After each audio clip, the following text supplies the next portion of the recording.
It's a big week for junior hockey fans in the nation's capital as Ottawa City Council set to vote on Lansdowne 2.0. So the plan is to build a new arena and event center at the north end of the property because the way it's set up, TD Arena is underneath the North Grandstand for Lansdowne Place, which is home to the Ottawa Redblacks and Atletico Ottawa of the Canadian Premier League.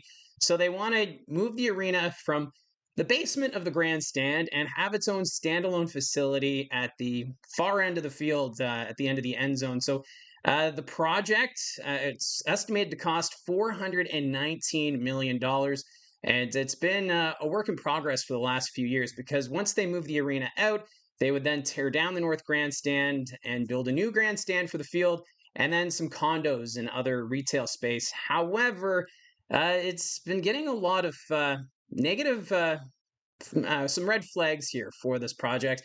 We had the Auditor General this week speak out against the project, basically saying that this project, the way City Council has it set up, doesn't factor in possible delays or other factors that may raise the cost of this project significantly. They say that there's a contingency plan for a 10% to cover unforeseen circumstances. So $36 million has been set aside for an increase, but the Auditor General saying that's the bare minimum, as she says that the cost could be far more significant as construction gets underway.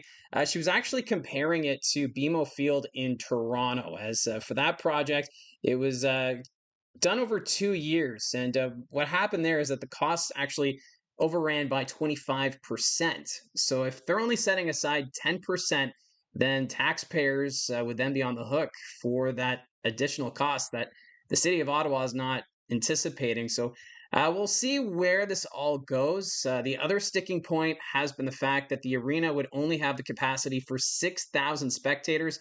Right now, TD Place Arena is the highest capacity in the Ontario Hockey League. 9,100 fans can attend an Ottawa 67s game, but they also share the arena with the Ottawa Charge of the PWHL, and the commissioner has actually spoken out against the project, saying that the city has ignored their concerns about the size of the arena, and they say this puts the future of the Charge kind of in jeopardy because the seating is not enough for what they do, because their games, they're averaging well over 6,000 fans for their games. So the long-term viability of the Ottawa Charge comes into question here. So it's going to be fascinating to see where Ottawa City Council goes as they make their final decision on Friday. And then if they do move forward with it, the plan is to have this arena up and running before 2030. So 2028, 2029 is the end mark or the goal for this project. But yeah, a lot of concerns being raised. I know there's been a lot of citizens in Ottawa who are not in favor of this project. There's concerns from residents who live in the neighborhood, and they also have, cited projects in the past that have come in well over cost that the city has expected. So the project passed the committee of the whole vote last week, 8-3. I understand that a meeting earlier this week got quite heated between city councilors. So yeah, at this point, I think it's 50-50 if this project goes forward with the way it sounds with the Auditor General's report, the PWHL speaking out, and then fighting within City Council. So yeah, we'll continue to follow along with the Lansdowne 2.0 project. Bottom line is Ottawa, the 67s need a new home. The TD Arena has undergone renovations in the past. I remember going there when I was covering the Sudbury Wolves. It might have been 10 or 11 years ago. And then the roof was leaking. So if you get a good rainstorm outside, it's just not a good spot. They've also had problems with the press box in the past. I understand the press box is now back up in the suite level. But yeah, this arena has undergone several renovations, and it just seems as though it's outdone its life as an arena, and it's time for a new facility. But is this the project that needs to go forward? Lansdowne 2.0, we'll have to wait and see.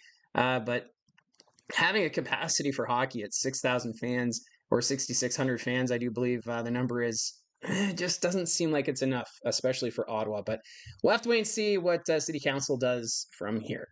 Now, there was also a suspension announced recently involving the Kitchener Rangers.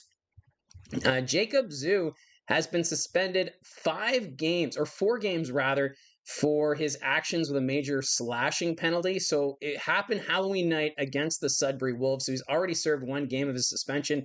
But what happened was he got tangled up with Jan Chauvin of the Sudbury Wolves, and then Zhu's stick hit the back of the head of Chauvin during the play. He was assessed the major, and now he's been suspended for these 4 games. So tough situation here as Zhu doesn't have a history of incidents like this, any stick swinging problems, but the league has to set an example. You don't need to have incidents such as this. You need to be in control of your stick. So the Kitchener Rangers will be without Zhu for the next 4 games.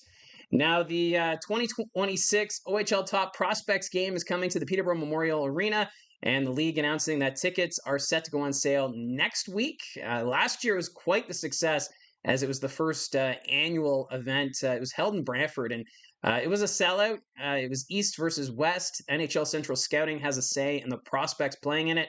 So it's an all-star game for the OHL in a way, but it's also a way for scouts to come and see potential prospects ahead of the 2026 NHL entry draft. Last year, they had over 200 scouts attend the game in Brantford. Not sure where they put them all because Brantford, not one of the biggest facilities, but it is kind of nice seeing that the league moving away from just holding this in the major venues like London, like Kitchener, Windsor, and going to some of these more traditional facilities like the PMC in Peterborough. I know we've talked in the past how the OHL's kind of put pressure on the Peterborough Petes to have a new facility, but in the meantime, seeing the classic barn getting an event like this, it's going to be very special. So tickets on sale next Wednesday, but as of today, a pre-sale is now underway. So if you're in the Peterborough area and you've got connections, then you can get the pre-sale. And some special news coming out of Guelph. Dustin Brown's number 32 will be retired to the rafters at the Sleeman Center. That ceremony will take place on Saturday when the Storm take on the Flint Firebirds. He's going to join Todd Bertuzzi, Jeff O'Neill, Ryan Callahan, and the late Paul Fenley for their numbers going into the rafters. So a very special moment for Dustin Brown, who had a pretty solid career when he was with the Guelph Storm. He was even a part of that team in 2002 when they hosted the Memorial Cup. So for Brown, he appeared in 174 OHL games, 98 goals, 96 assists for 194 points. Really too bad he didn't pass the 100 mark on both goals and assists and the 200-point mark, but still a great career for him. And then, of course, selected 13th overall by the Los Angeles Kings back in the 2003 NHL entry draft.